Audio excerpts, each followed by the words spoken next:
Hello YouTube, this is Mr. Sasuke Dragon, and welcome to my Infernity deck profile. Please rate and subscribe. So first of all, we run 3 Infernity Archfiends. It's a 1/8 beat stick, and of course, when you have no cards in your hand and you draw this card, you can reveal it to special summon this card from your hand. When this card is special summoned by any means, you can add 1 Infernity card from your deck to your hand. Next of all, we run 3 Infernity Necromancers. When this is normal summon, this card switches to defense mode. And once per turn, when you have no cards in hand, you can special summon 1 Infernity monster from your grave, except Infernity Necromancer.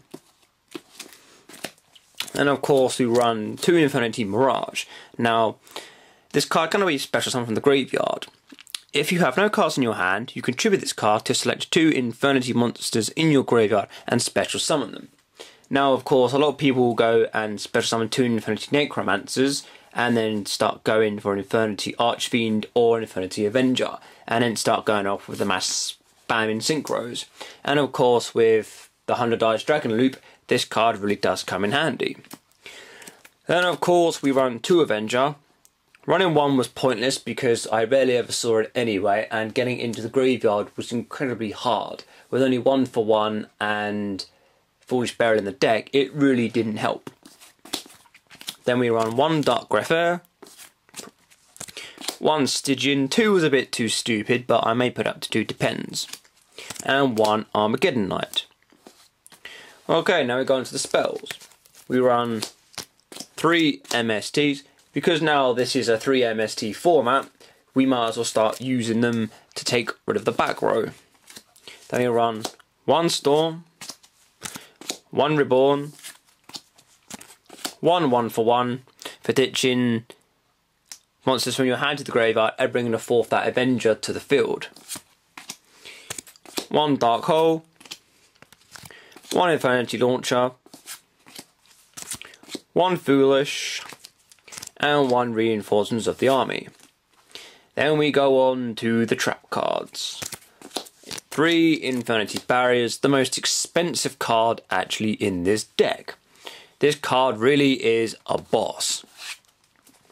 Then we run 3 Infernity Infernos, which of course, if you don't know what they do, you discard up to 2 cards from your hand and send the same number of Infernity cards from your deck to the graveyard.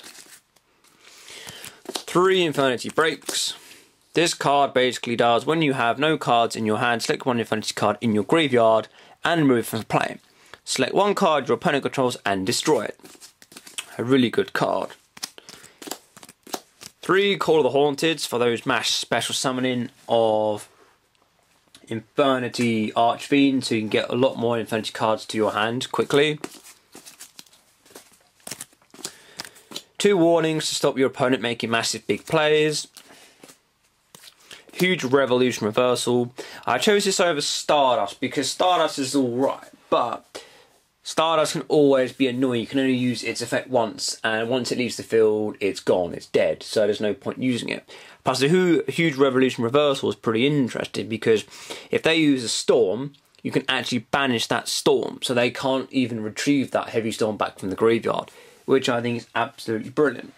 And of course, 1 Torrential Tribute. I haven't decided to put up to 2 yet, it really just depended on how well this deck actually tests out. Okay, now we go on to the side deck. We use Armory Arm, Stygian Surgeons, Kitaster, Brio, Orient Dragon,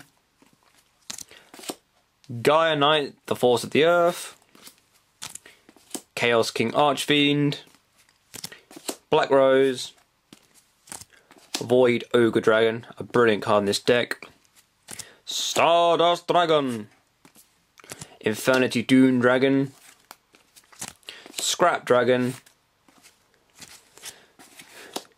200 Eyes Dragons for the loop, and of course 1 Mistworm. So of course, please rate and subscribe, as I said, and please tell me what you think. This is Mr. Sasuke Dragon, signing out.